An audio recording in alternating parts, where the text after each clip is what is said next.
ഇന്ത്യയുടെ പ്രതിപക്ഷ നേതാവ് രാഹുൽ ഗാന്ധി കഴിഞ്ഞ ദിവസം ഡൽഹിയിൽ ഒരു പത്രസമ്മേളനം നടത്തിയതിൻ്റെ ശൈലിയും അതിൻ്റെ കണ്ടൻറ്റും അതിൻ്റെ മെറിറ്റും ആ അർത്ഥത്തിൽ ഡിസ്കസ് ചെയ്യേണ്ടതുണ്ട് എന്നാണ് എനിക്ക് തോന്നുന്നത്. കാരണം ഈ മൂവ്മെൻറ്റ് വിജയത്തിലേക്ക് എത്തിയപ്പോൾ കേരളത്തിലെ പത്രക്കാർ പതിവ് പോലെ തന്നെ അതിൽ മറ്റവരുടെ ഗുണമെന്താണ്, ഇവരുടെ ഗുണമെന്താണ്, ഇവരാണോ അവരാണോ, എന്തുകൊണ്ടാണ് കോക്രോച്ച് ജനതാ പാർട്ടി എന്ന് എടുത്തു പറയാത്തത്, എന്തുകൊണ്ടാണ് പ്ലാറ്റ്ഫോം എന്ന് പറയുന്നത്, എന്തുകൊണ്ട് സ്റ്റെപ്പ് എന്ന് പറയുന്നില്ല, എന്തുകൊണ്ട് കോൺക്രീറ്റ് എന്ന് പറയുന്നില്ല എന്ന് പറയുന്ന ചില സവിശേഷതരം ചോദ്യങ്ങളുമായി ഇതിനെ സമീപിക്കുകയും കുറച്ച് നേതാക്കളെങ്കിലും കേരളത്തിൽ ഇതിനെ ചില പ്രത്യേക പേരുകൾ തടഞ്ഞും ചില പ്രത്യേക പേരുകൾ എടുത്തു കാട്ടിയും ഒക്കെയൊക്കെ സവിശേഷമായി സമീപിച്ചപ്പോൾ കോൺഗ്രസിൻ്റെ പ്രതിപക്ഷ നേതാവ് രാഹുൽ ഗാന്ധി ഈ സംഭവത്തെ സമീപിച്ചത് വളരെ വ്യത്യസ്തമായ രീതിയിലാണ്. അതെങ്ങനെയായിരുന്നു എന്നുള്ളതിൻ്റെ തെളിവ് ഈ പത്രസമ്മേളനത്തിൽ ഒന്ന് കേട്ടാൽ നമുക്ക് ബോധ്യപ്പെടും. जो हमारे स्टूडेंट्स हैं जिन्होंने हंगर स्ट्राइक किया, उनसे मेरी मीटिंग हुई, डिस्कशन हुआ मूवमेंट के बारे में, आरएसएस के बारे में, हिंदुस्तान का जो शिक्षा का सिस्टम है उसको कैसे कैप्चर किया गया है उसके बारे में. मेन चीज जो हम कहना चाहते हैं कि स्टूडेंट्स की 3 डिमांड्स हैं, from education to some other ministry.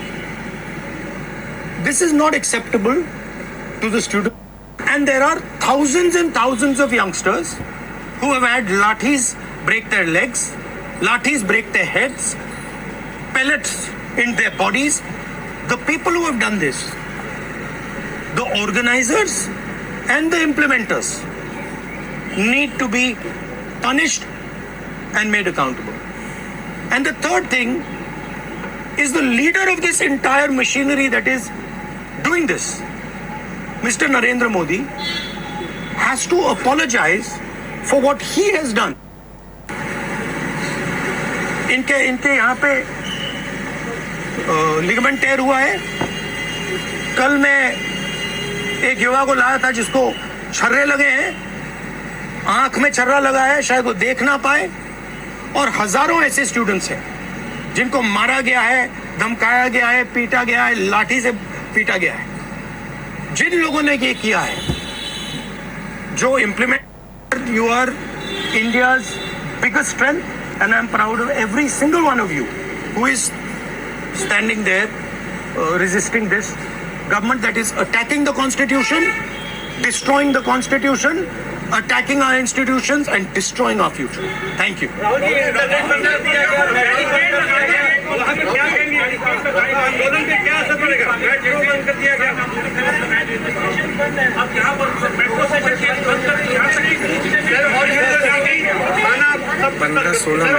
देखिए, कर रही है बच्चों को कि आप पार्टिसिपेट ना करें. Yes, this is all the system that is attacking them. I told them inside, I said, do not worry, do not worry, no amount of strength, the entire Indian government, every single person in the Indian government cannot move you from there. So जितना करना है वो करें, बंद करना है बंद करो, धमका. Thank you. Thank you. Get well soon. Do physiotherapy. Thank you. Do you want me to get you some advice on that? Huh? Okay, I'll get you some advice on that. I'm an expert of these things. Okay, thank you guys. Thank you. I think the discussion that we had today with Rahul Gandhi sir is most fruitful. ऐसे discussions जो इस देश की शिक्षा व्यवस्था पे होते ही नहीं है, शिक्षा व्यवस्था पे चर्चा नहीं होती है, इस पूरे शिक्षा व्यवस्था को जिस तरीके से टेक ओवर करके यंग प्रॉमिसिंग माइंड्स को, उनकी एजुकेशन को, लर्निंग को, क्यूरियोसिटी को ख़त्म कर दिया जा रहा है, इस पे कोई डिस्कशन नहीं होता है. And it was a wonderful discussion on that. और एक और जो हमारा कंसर्न है, जो हमने सर के साथ शेयर किया, कि आज बिहार बंद का एक कॉल था, जिस कॉल से पहले कल बड़ी संख्या में स्टूडेंट एक्टिविस्ट्स को बिहार पुलिस ने गिरफ्तार किया और रात तक, देर रात तक हमें नहीं मालूम था कि वो कहाँ थे। साथी दीपांकर, साथी सबा, साथी संदीप सौरभ, साथी परवेज, साथी दिव्यम, साथी नौशाद, ये तमाम स्टूडेंट्स 40 और स्टूडेंट्स के साथ में बिहार पुलिस ने अपने कस्टडी में लिए हैं और वो गायब हैं सिर्फ इसलिए क्योंकि वो चाह रहे थे कि बिहार में शिक्षा व्यवस्था का जो हाल है वो दुरुस्त हो, वो बेहतर हो। लेकिन बिहार में भी भाजपा की जो डबल इंजन की सरकार है उसने वही रवैया अपनाया है जो दिल्ली में हम देखते हैं, बाकी राज्यों में देखते हैं। और जो तीनों डिमांड सर ने यहाँ पे रखी हैं वो बिल्कुल सही मायने में इस देश के नौजवानों, छात्रों की डिमांड्स हैं। No step back on Dharmendra Pradhan's resignation, no change in ministry, no bill against paper leak is going to satisfy the demand कि replace the demand कि धर्मेंद्र प्रधान का इस्तीफा होना चाहिए। कोई भी अकाउंटेबिलिटी 20 तारीख की जो हिंसा हुई है उस पे कमिश्नर ऑफ पुलिस को भी, होम मिनिस्टर को भी लेनी होगी। इस पे कोई डिस्कशन, कोई भी ऊपर नीचे हमें एक्सेप्टेबल नहीं है। और तीसरा और सबसे इम्पॉर्टेंट डिमांड कि वो प्रधानमंत्री जिनके रहते हुए हमारी शिक्षा व्यवस्था आज ढहने की कगार पे पहुंच गई है और उस शिक्षा व्यवस्था को दुरुस्त करने के लिए जब हम लोग प्रोटेस्ट करते हैं, प्रदर्शन करते हैं तो हमारे ऊपर बर्बर लाठीचार्ज होता है। उस प्रधानमंत्री को इस देश के नौजवानों और छात्रों से माफ़ी मांगनी होगी। ये तीनों डिमांड्स रेज करने के लिए बहुत बहुत शुक्रिया सर। ये सारी डिमांड्स इस देश के नौजवानों की, छात्रों की डिमांड्स हैं। आपका बहुत शुक्रिया। Thank you.